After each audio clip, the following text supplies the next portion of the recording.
Oke,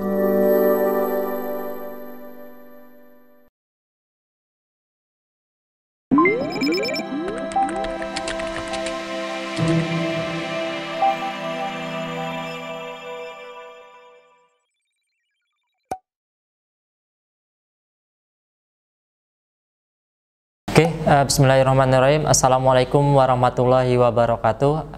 Salam sejahtera untuk rekan-rekan mahasiswa semuanya.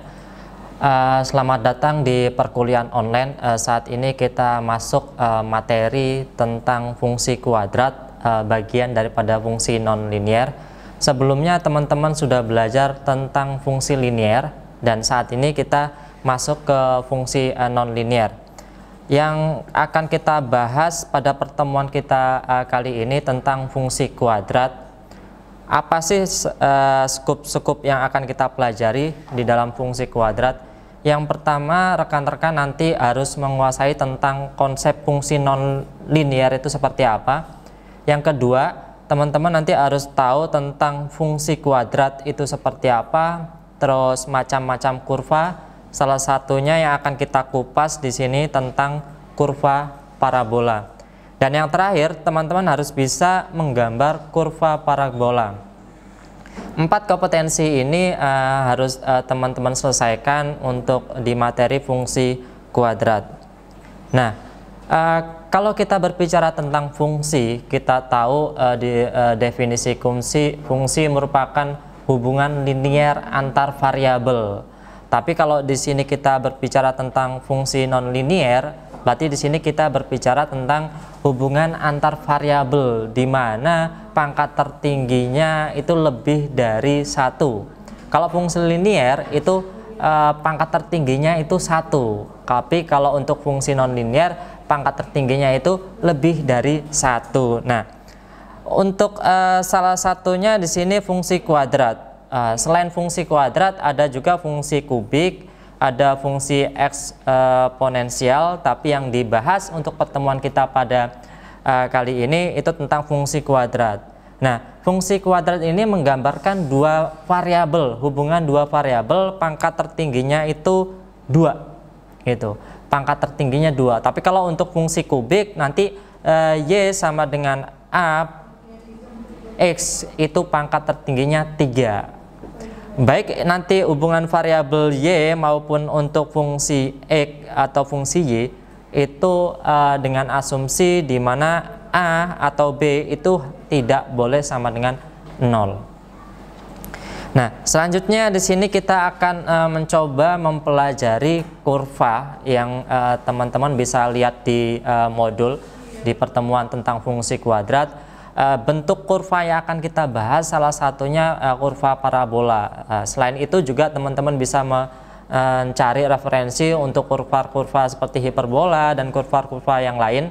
Tapi ada asumsi kenapa gambar kurvanya itu ada yang seperti titik puncaknya di atas seperti gunung, terus ada yang seperti lembah, di mana di sini titik puncaknya di bawah, kalau gunung itu titik puncaknya di atas. Ada juga yang di sini bersinggungan dengan X, ada yang bersinggungan dengan Y. Nah, itu ada syaratnya, ada asumsinya yang nanti bisa teman perdalam lagi di modulnya.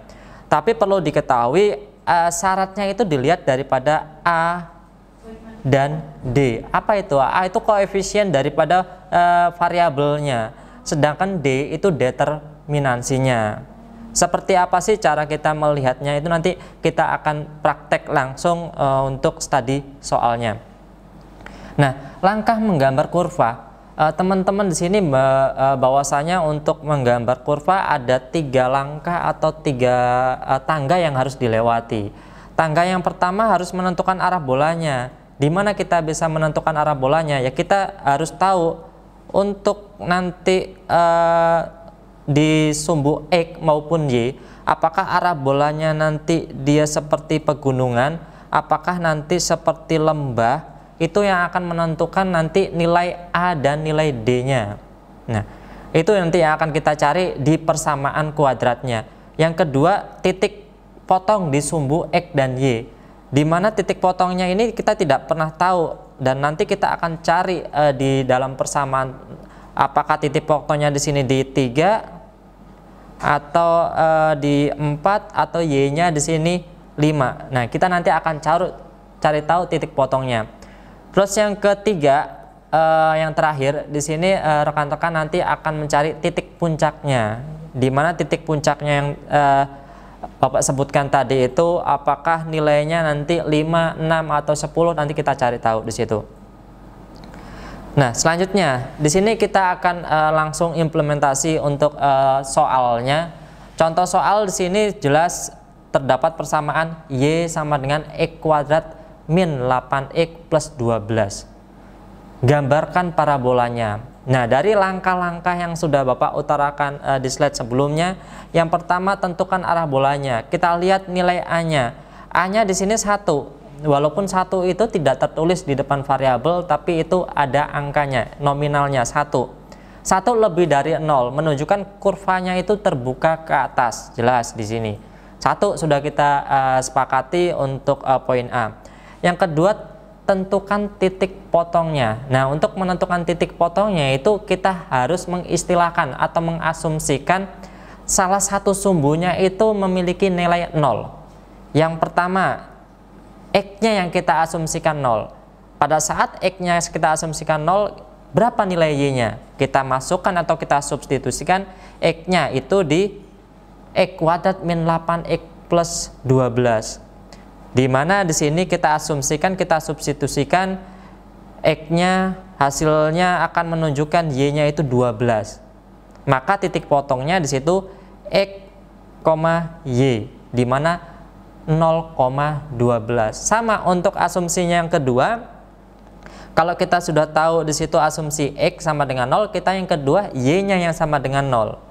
Makanya di sini Y-nya sama dengan kita substitusikan menjadi nilai akhirnya di situ X kuadrat min 8X plus 12. Ketemulah titik-titik untuk X-nya di situ yaitu 6 dan 2. 6,0 X, Y1. Nanti di sini X, Y2-nya.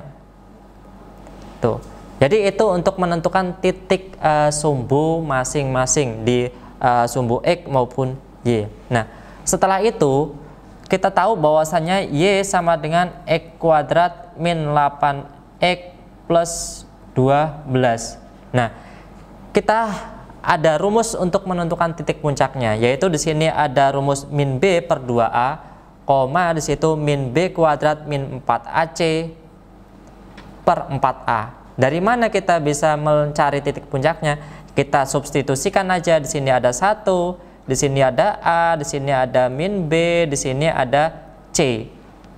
1 itu A, B itu min 8, A, C 12. Nah, kita substitusikan ke dalam suatu rumus di sini untuk Y maupun X-nya, sehingga nanti akan menghasilkan X-Y-nya itu 4 min 4. X-nya itu 4, Y-nya itu min 4. Jadi kita bisa menggambarkan kurvanya dalam bentuk dari titik puncaknya di sini ada 4, min 4, 4-nya itu X, di sini 4, min 4 di sini.